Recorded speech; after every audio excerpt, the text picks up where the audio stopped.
Welcome students, today's class for class 11th chapter हम 3 कर रहे हैं, ट्रिग्नोमेट्री एक्सरसाइज 3.4 और क्वेश्चन नंबर 7 पे है। प्रीवियस लेक्चर के अकॉर्डिंग मैं थोड़ा सा रिकॉल करवा देते हैं इन दिस लेक्चर। ये हमारे पास जनरल सॉल्यूशन है।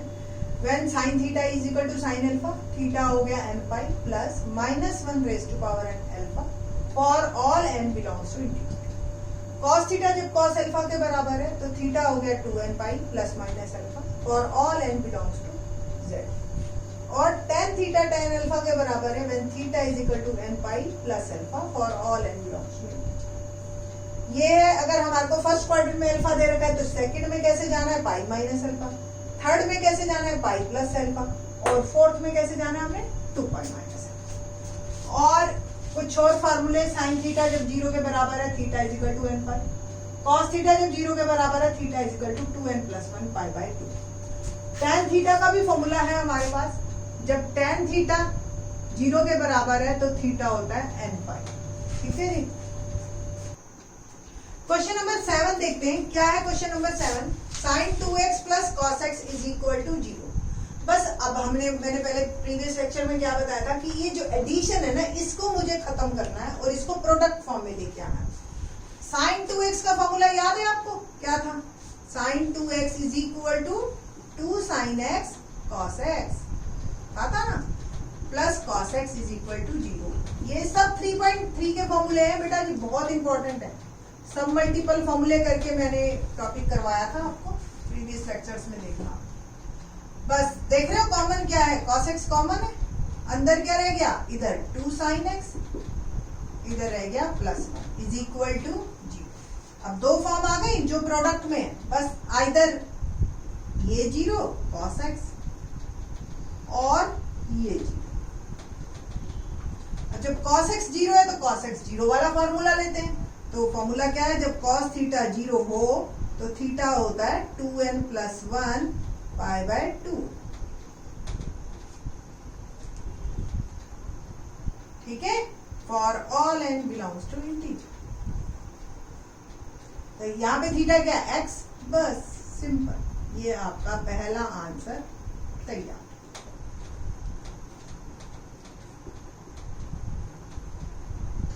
ठीक है, या अब इधर बात करते हैं तो 2 sin x प्लस 1, तो 2 sin x क्या हो गया, -1।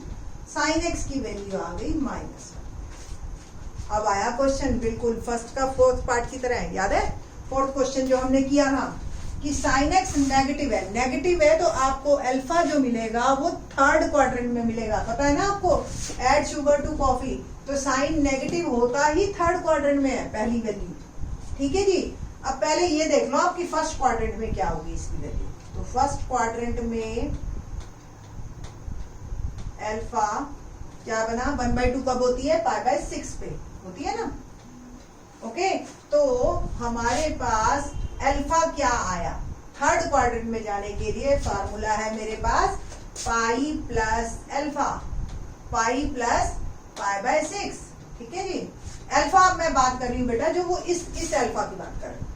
इसमें अल्फा वो था जो हमारा फर्स्ट क्वाड्रेंट में वैल्यू थी। ठीक है बेटा जी। तो यहाँ पे आप अल्फा मत लिखिए, फर्स्ट क्वाड्रेंट में आप x लिखिए। ठीक है, तो ये हो गया पाई प्लस π/6। अब अल्फा मेरा क्या बन गया, एलसीएम वगैरह लो, 7 π/6। बस अब मुझे फार्मूला लिखना है। क्या फार्मूला होता है, साइन थीटा जब साइन अल्फा के बराबर हो, आपने क्वेश्चन में लिखना है बेटा, theta is equal to n pi plus -1 raise to power n alpha for all n belongs to integer. Okay, तो साइन थीटा, यहाँ पे थीटा क्या है, x, और अल्फा क्या है, देखो ये बना हमारा sine x equal to sine 7 π/6। ये सिचुएशन को मैंने ऐसे लिखा। ठीक है, तो अब थीटा क्या है, x, और अल्फा क्या है, हमारे पास अल्फा है 7 π/6। ये आपका दूसरा आंसर बन गया। एक ये था आंसर, एक ये। ठीक है, for all n belongs to integer. थोड़ा सा मुश्किल लगते हैं शुरू शुरू में क्वेश्चन, एक बार देखने के बाद आप लिखना, लिखने के बाद आप जब दोबारा देखोगे ना आपको बिल्कुल क्लियर होगा। ठीक है, तो आप समझ के करिएगा। ठीक है, आसान है क्वेश्चन, और सबसे बड़ी बात 12th में काम आते हैं हमारे। 8th क्वेश्चन देखते हैं, क्या है 8th question? Quite easy. Secant square 2x equal to 1 minus tan 2x। Secant square 2x equal to 1 minus tan 2x, ये मेरा है क्वेश्चन। ओके, और इस क्वेश्चन को मैंने अब सॉल्व कर, तो सीकेंट स्क्वायर 2x था, क्योंकि हमें tan में ही साइन कॉस tan में, तो tan में जाना है। सीकेंट स्क्वायर थीटा आपको याद है, इक्वल टू होता है 1 प्लस tan स्क्वायर थीटा। ये आइडेंटिटी हमने 10th में की थी। हेयर थीटा इज 2x, तो 1 plus tan square 2x equal to 1 minus tan। 1 और tan 2x को इधर ले आइए। ठीक है जी, 1 से 1 cancel, tan square 2x plus tan 2x equal to 0। तो tan 2x कॉमन, क्या रह गया इधर? tan 2x, और इधर रह गया प्लस का 1।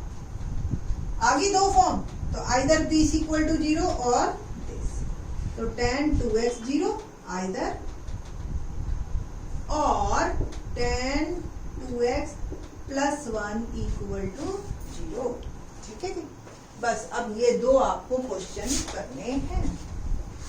तो tan का 0 वाला क्वेश्चन तो मैं इसी साइड कर देती हूँ। tan थीटा जब 0 होता है तो फॉर्मूला क्या होता है? थीटा होता है n pi for all n belongs to integers. तो यहाँ पे थीटा क्या है? 2x equal to n pi for all n belongs to. तो x क्या आ गया? n pi by 2। ये मेरा answer first.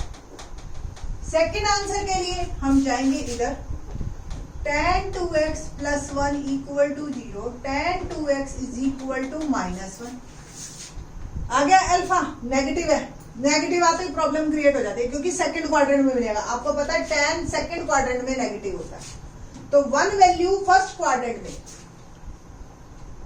tan theta is equal to 1 in first quadrant क्या होती है? Pi by 4। ठीक है, तो इन सेकंड क्वाड्रेंट जाना है मैंने, क्योंकि ये नेगेटिव है वैल्यू। तो सेकंड क्वाड्रेंट में फॉर्मूला जो बनता है वो है pi minus alpha, pi minus alpha. तो pi minus pi by 4, answer क्या आ गया मेरा? 3 पाई बाय। तो अल्फा एक्चुअल में क्या बना? 3 पाई बाय 4। इस अल्फा और इस अल्फा से कंफ्यूज मत होना बेटा, ये अल्फा जो है ये वाला अल्फा है, ध्यान रखोगे। ठीक है, या मैं इसमें आपको थीटा से भी कंफ्यूज हो जाएंगे, तो आप क्लियर रख के चलो कि कौन सा अल्फा कौन सा है। ठीक है, तो पाई माइनस पाई बाय 4 ही डायरेक्ट लिख देती हूँ, अल्फा में लिखती ही नहीं। तो alpha is equal to 3 pi by 4। अब फॉर्मूला लगाओ, जब tan थीटा tan अल्फा के बराबर हो तो it can be written as tan 2x और माइनस 1 tan 3 पाई बाय। ये मेरा क्वेश्चन बनेगा। और फार्मूला क्या है? जब tan थीटा tan अल्फा के बराबर हो तो थीटा क्या होता है? n pi plus alpha for all n belongs to integer. तो थीटा क्या हो गया यहाँ पे? 2x, और अल्फा क्या है? 3 pi by 4 for all n belongs to. That is our answer. अब पंगा ये 2x में आंसर नहीं देना आपने देना है आंसर x में। ओके, तो x क्या बना आपका? n pi by 2 plus 3 pi by 8 for all n belongs to integer. तो यहाँ पे आपका आंसर खत्म होता है।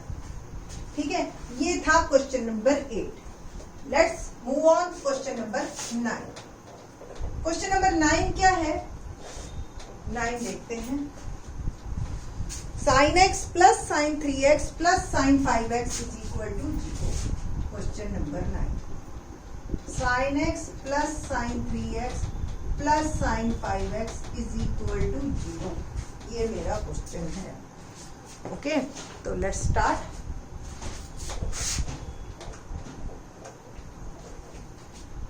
पहले बस उसी तरह से जैसे हमने 3.3 में किया था, इन दोनों के बीच में हम लगाएंगे CD फॉर्मूला। याद है CD फॉर्मूला या sin x plus sin y मैंने आपको बोला था, उस वक्त बनाया था। तो क्या था 2 sin x plus y by 2 cos x minus y by 2, ये फॉर्मूला था। बस लगाते इन दोनों में, तो 2 sin x plus 5x by 2 cos x minus 5x by plus sin 3x is equal to 0। और देखिए क्या बन गया 2 sin 6x by 2 3x cos x minus 5x minus 4x by 2 minus 2x plus sin 3x equal to 0।